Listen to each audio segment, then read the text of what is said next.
നമുക്ക് CGL-ന് വരുന്ന ഒരു ടൈപ്പ് ക്വസ്റ്റ്യനാണ്. അപ്പോൾ ഇത് നമുക്ക് രണ്ട് രീതിയിൽ ചെയ്യാൻ പോകുന്നത്. നമ്മുടെ നമ്പർ സിസ്റ്റത്തിൽ സെറ്റ് തിയറി വെച്ച് വരുന്ന ഒരു രീതിയിൽ ചെയ്യാം, ഒന്ന് വേറൊരു രീതിയിലും ചെയ്യാം.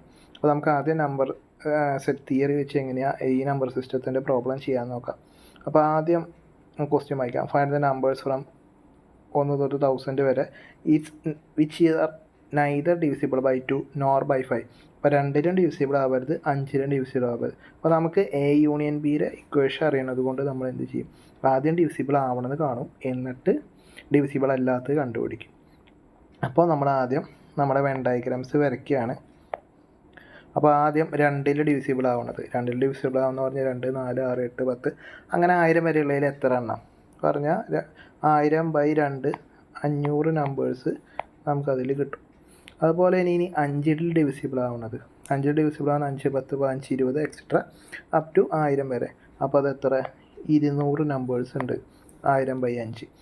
ഇനി 2ലും ഇപ്പോൾ ഈ ഒരു ഭാഗത്ത് 2ൽ ഡിവിസിബിൾ ആവുന്നതുണ്ടാവും, ഈ ഒരു ഭാഗത്ത് 5ൽ ഡിവിസിബിൾ ആവുന്നതും ഉണ്ടാവും.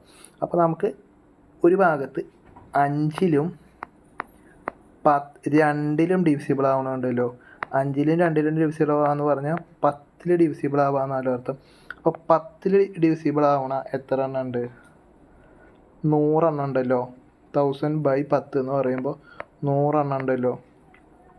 അപ്പോൾ ഇനി നമുക്ക് നമ്മുടെ ഇക്വേഷനിലേക്ക് ഇത് ജസ്റ്റ് അപ്ലൈ ചെയ്യാം. A union B equal to A plus B minus A intersection B. ഇതാണ് നമ്മുടെ ഇക്വേഷൻ. നമ്മൾ ചെറിയ ക്ലാസ്സിലേക്ക് പഠിച്ചിട്ടുണ്ടാവും. Aയിലോ Bയിലോ ഉള്ളത് നമുക്ക് കണ്ടുപിടിക്കാം. അതാണ് യൂണിയൻ്റെ മീനിങ്. അപ്പോൾ ഇതെന്ന് പറയുമ്പോൾ ഇൻ്റർസെക്ഷൻ Aയിലും Bയിലും ഉള്ളത്, അപ്പോൾ അത് നമ്മൾ സബ്സ്ട്രാക്ട് ചെയ്യണമല്ലോ, അതാണല്ലോ ഇക്വേഷൻ്റെ മീനിങ്. അപ്പോൾ നമ്മൾ Aയിലുള്ളത് എത്ര വന്നു? 500 വന്നു, Bയിൽ 200 വന്നു, Aയിലും Bയിലും ഉള്ളത് 100 വന്നു. അപ്പോൾ നമുക്ക് എന്തായത്? 600 ആയില്ലോ, 600 ആയി.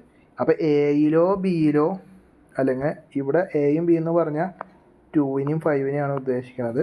അപ്പോൾ 2ലോ 5ലോ ഡിവിസിബിൾ ആവുന്നത് 600 എണ്ണം ഉണ്ട്. അപ്പോൾ 2ലും 5ലും ഡിവിസിബിൾ ആവാത്ത എത്ര എണ്ണം ഉണ്ട്? ടോട്ടൽ 1000 ഉണ്ട്. അപ്പോൾ ഡിവിസിബിൾ ആവണത് 600 ആണെങ്കിൽ ഡിവിസിബിൾ ആവാത്തത് എത്ര ഉണ്ടാവും? 1000 മൈനസ്.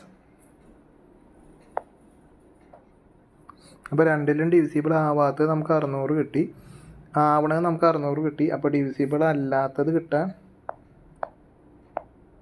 ടോട്ടൽ മൈനസ് ഡിവിസിബിൾ ആവണത്, അങ്ങനെ ആയിരിക്കുമല്ലോ. മൊത്തം 600 എണ്ണം 2ൽ അല്ലെങ്കിൽ 5ൽ ഡിവിസിബിൾ ആവണതുണ്ട്.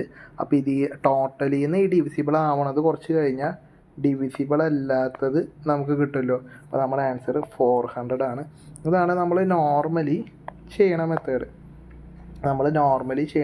ഇതാണ്. പക്ഷെ ഇതല്ലാണ്ട് നമുക്കൊരു മെത്തേഡും കൂടി ഉണ്ട്. അപ്പോൾ നമുക്കത് നോക്കാം. അതാണ് ഏറ്റവും എളുപ്പമുള്ള മെത്തേഡ്.